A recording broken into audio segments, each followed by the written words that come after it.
মোৰ চেনেল মনৰ জোনাকলৈ স্বাগতম জনালো। আজি মই আপোনালোকৰ ওচৰলৈ লৈ আহিছো কম সময়তে আমৰ আচাৰ কেনেকৈ বনাব পাৰি। আহক আমি ভিডিঅ'টো আৰম্ভ কৰো পলম নকৰি। আহক তেলটো গৰম হ'ব লৈছে, অকণমান লৰাই দিছো তেলটো।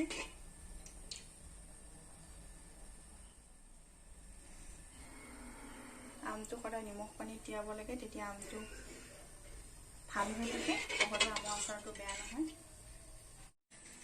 এইটো পাঁচফোৰণৰ গুড়া, এইটো জিৰা, এইটো নিমখ, এইটো জলকীয়া গুড়া আৰু এইটো অলপমান কেঁচা গুড়ামৰি।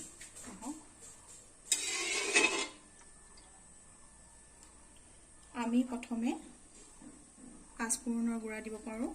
আপোনালোকে চাই ল'ব আপোনালোকৰ আমৰ আচাৰৰ পৰিমাণ যিমান সেই অনুপাতে দিব। মোৰ আচাৰ যথেষ্ট বেছি, সেইকাৰণে মই অলপ সৰহকৈ ইউজ কৰিম। আহক মই পাঁচফোৰণ দিছোঁ তেলত।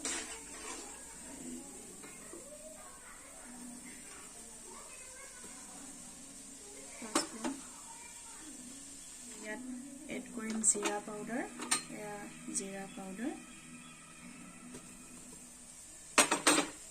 জিৰা পাউডাৰ দিয়াৰ পিছত আমি ইয়াত হালধি নিদিলে কথা নাই, কিয়নো আমাৰ জলকীয়া গুড়া পাউডাৰটোৱে আমাৰ হালধিৰ ৰং তোলে। তথাপিও মই 1 চামুচ দিছোঁ আৰু আলুখিনি শুকাওঁতেও হালধি দিয়া যায়। তাৰপিছত আহক মই জলকীয়া গুড়া অলপ সৰহকৈ দিম।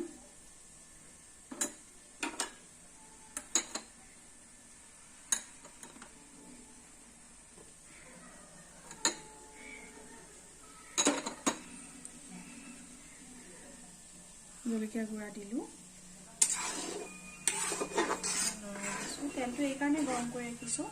আমবোৰত যদি অকণমান সেমেকা ভাৱ এটা আছে, তেতিয়া তেলত দি দিলে সেই সেমেকা ভাৱটো নোহোৱা হয়, আমৰ আচাৰটো বহুত দিনলৈ ভালে থাকিব। কিয়নো তেলত বস্তুবোৰ দিলে এটাই ভাল হয় যে বস্তুবোৰৰ পানীৰ নাথাকে, পানীৰ জেগা অনুভৱ নাথাকে। এইখিনি দি দিম। এইখিনি মোৰ আমৰ পৰিমাণ অলপ সৰহ হৈছে কাৰণে মছলা বেছি দিব লগা হৈছে। গেছটো কমেই ৰাখিছোঁ মই। আহক আমখিনি দি দিলোঁ তেলত।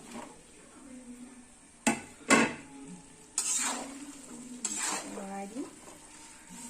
তেলটো গৰম হৈ থাকিলে আমৰ কোমলো হ'ব। লৰাই দিছোঁ। টেমাত ভৰাই, চিচাৰ টেমাত ভৰাই দুদিনমান ৰ'দত দিব। তাৰপিছত খাবলৈ ল'ব আৰু ভিজা পানীত সোমোৱাব।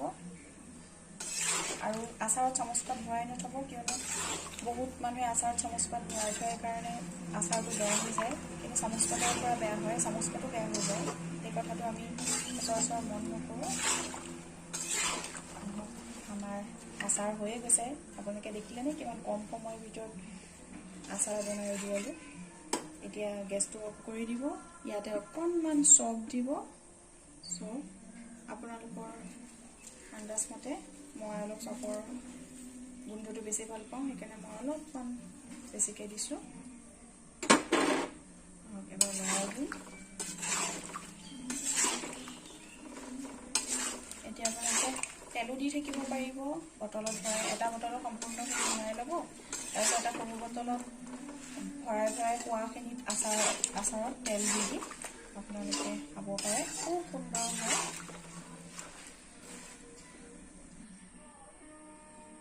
এয়া চাওকচোন, কিমান কম সময়ৰ ভিতৰত আমি আমৰ আচাৰ বনাই উলিয়ালোঁ অতি সহজতে। কিমান সুন্দৰ হৈছে আৰু কিমান সোৱাদযুক্ত। আজি ভিডিঅ'টো কেনেকুৱা পালে জনাব। আজিলৈ ইমানতে সামৰিলোঁ।